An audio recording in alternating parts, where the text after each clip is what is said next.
An oracle. Chapter 9. The word of the Lord is against the land of Hadrach, and will rest upon Damascus. For the eyes of men and all the tribes of Israel are on the Lord. And upon Hamath too, which borders on it, and upon Tyre and Sidon, though they are very skillful. Tyre has built herself a stronghold. She has heaped up silver like dust, and gold like the dirt of the streets. But the Lord will take away her possessions and destroy her power on the sea, and she will be consumed by fire. Ashkelon will see it and fear. Gaza will writhe in agony, and Ekron too, for her hope will wither. Gaza will lose her king, and Ashkelon will be deserted. Foreigners will occupy Ashdod, and I will cut off the pride of the Philistines. I will take the blood from their mouths, the forbidden food from between their teeth. Those who are left will belong to our God and become leaders in Judah, and Ekron will be like the Jebusites. But I will defend my house against marauding forces. Never again will an oppressor overrun my people, for now I am keeping watch. Rejoice greatly, O daughter of Zion. Shout, daughter of Jerusalem. See, your king comes to you, righteous and having salvation, gentle and riding on a donkey, on a colt, the foal of a donkey. I will take away the chariots from Ephraim, and the war horses from Jerusalem, and the battle bow will be broken. He will proclaim peace to the nations. His rule will extend from sea to sea, and from the river to the ends of the earth. As for you, because of the blood of my covenant with you, I will free your prisoners from the waterless pit. Return to your fortress, O prisoners of hope. Even now I announce that I will restore twice as much to you. I will bend Judah as I bend my bow, and fill it with Ephraim. I will rouse your sons, O Zion, against your sons, O Greece, and make you like a warrior's sword. Then the Lord will appear over them. His arrow will flash like lightning. The sovereign Lord will sound the trumpet. He will march in the storms of the south, and the Lord Almighty will shield them. They will destroy and overcome with sling stones. They will drink and roar as with wine. They will be full like a bowl used for sprinkling the corners of the altar. The Lord their God will save them on that day as the flock of his people. They will sparkle in his land like jewels in a crown. How attractive and beautiful they will be. Grain will make the young men thrive, and new wine the young women. Chapter 10. Ask the Lord for rain in the springtime. It is the Lord who makes the storm clouds. He gives showers of rain to men, and plants of the field to everyone. The idols speak deceit. Diviners see visions that lie. They tell dreams that are false. They give comfort in vain. Therefore the people wander like sheep, oppressed for lack of a shepherd. My anger burns against the shepherds, and I will punish the leaders. For the Lord Almighty will care for his flock, the house of Judah, and make them like a proud horse in battle. From Judah will come the cornerstone. From him the tent peg, from him the battle bow, from him every ruler. Together they will be like mighty men, trampling the muddy streets in battle. Because the Lord is with them, they will fight and overthrow the horsemen. I will strengthen the house of Judah and save the house of Joseph. I will restore them, because I have compassion on them. They will be as though I had not rejected them. For I am the Lord their God, and I will answer them. The Ephraimites will become like mighty men, and their hearts will be glad as with wine. Their children will see it and be joyful. Their hearts will rejoice in the Lord. I will signal for them and gather them in. Surely I will redeem them. They will be as numerous as before. Though I scatter them among the peoples, yet in distant lands they will remember me. They and their children will survive, and they will return. I will bring them back from Egypt and gather them from Assyria. I will bring them to Gilead and Lebanon, and there will not be room enough for them. They will pass through the sea of trouble. The surging sea will be subdued, and all the depths of the Nile will dry up. Assyria's pride will be brought down, and Egypt's scepter will pass away. I will strengthen them in the Lord, and in his name they will walk, declares the Lord. Chapter 11. Open your doors, O Lebanon, so that fire may devour your cedars. Wail, O pine tree, for the cedar has fallen. The stately trees are ruined. Wail, oaks of Bashan, the dense forest has been cut down. Listen to the wail of the shepherds. Their rich pastures are destroyed. Listen to the roar of the lions. The lush thicket of the Jordan is ruined. This is what the Lord my God says. Pasture the flock marked for slaughter. Their buyers slaughter them and go unpunished.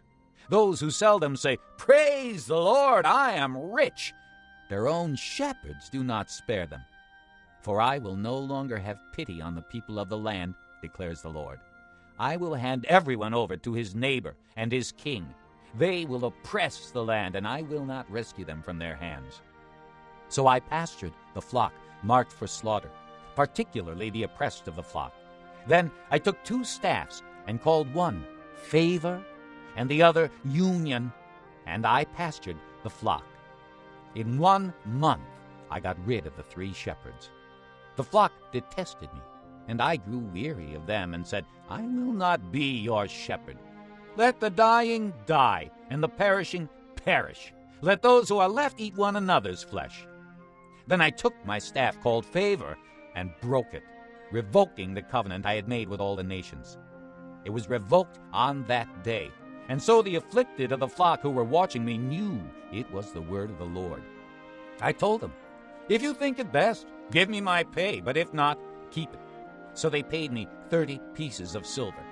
And the Lord said to me, throw it to the potter, the handsome price at which they priced me.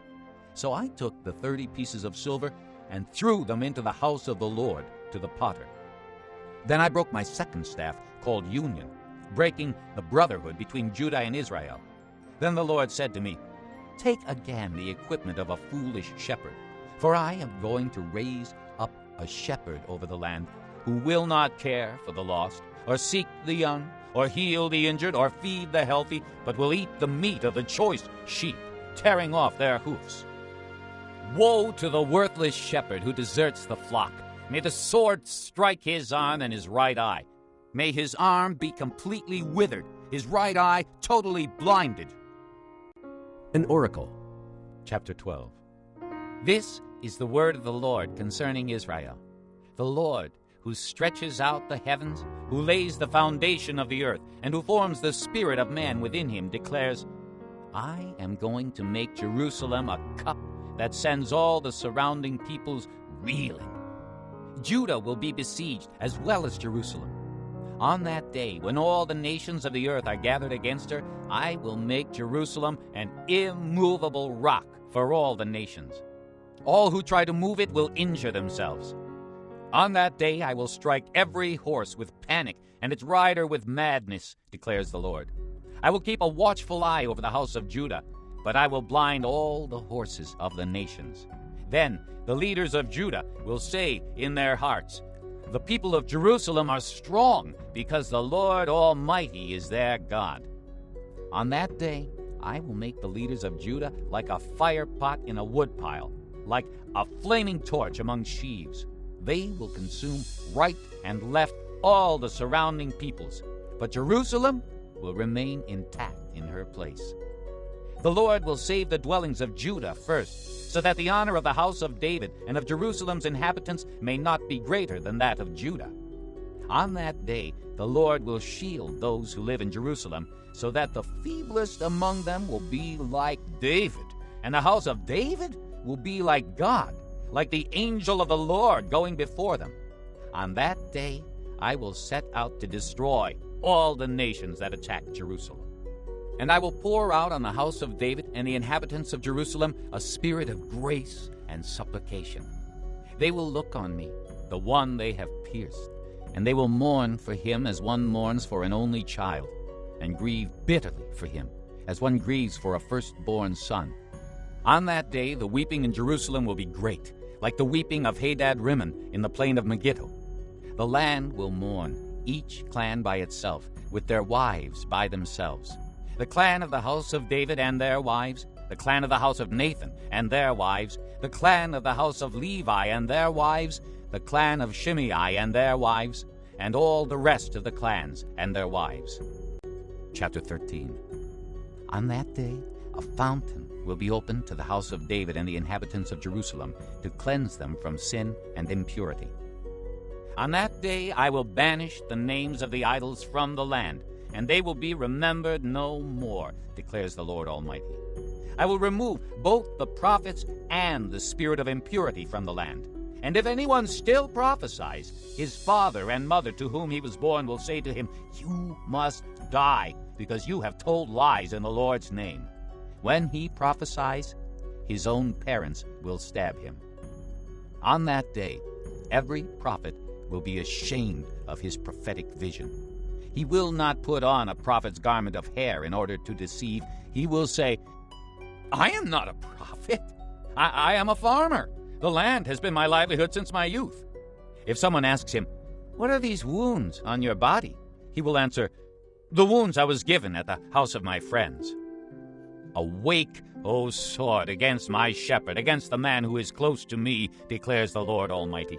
Strike the shepherd, and the sheep will be scattered, and I will turn my hand against the little ones. In the whole land, declares the Lord, 2/3 will be struck down and perish, yet 1/3 will be left in it. This third I will bring into the fire. I will refine them like silver and test them like gold. They will call on my name, and I will answer them. I will say, "They are my people," and they will say, "The Lord is our God." Chapter 14. A day of the Lord is coming when your plunder will be divided among you. I will gather all the nations to Jerusalem to fight against it. The city will be captured, the houses ransacked, and the women raped. Half of the city will go into exile, but the rest of the people will not be taken from the city. Then the Lord will go out and fight against those nations as he fights in the day of battle. On that day, his feet will stand on the Mount of Olives east of Jerusalem, and the Mount of Olives will be split in two from east to west, forming a great valley, with half of the mountain moving north and half moving south. You will flee by my mountain valley, for it will extend to Azel.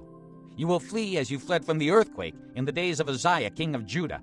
Then the Lord my God will come, and all the holy ones with him. On that day there will be no light, no cold or frost. It will be a unique day, without daytime or nighttime, a day known to the Lord. When evening comes, there will be light. On that day, living water will flow out from Jerusalem, half to the eastern sea and half to the western sea, in summer and in winter.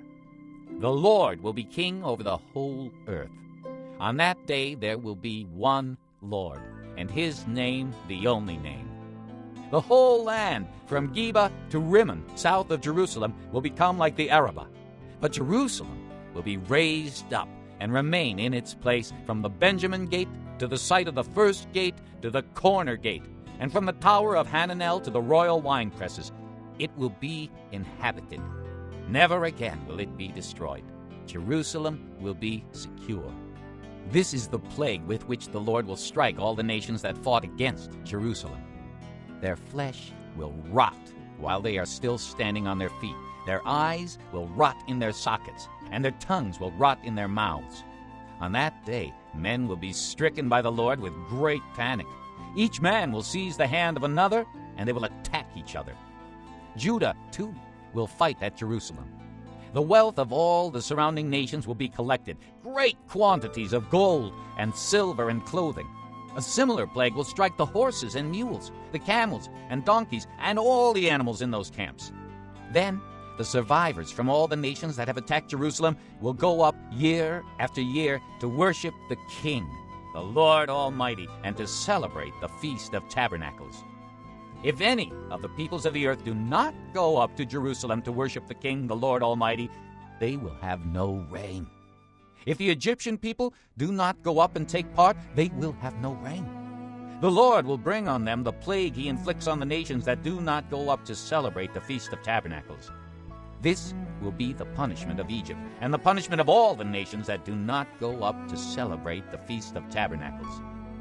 On that day, holy to the Lord will be inscribed on the bells of the horses, and the cooking pots in the Lord's house will be like the sacred bowls in front of the altar.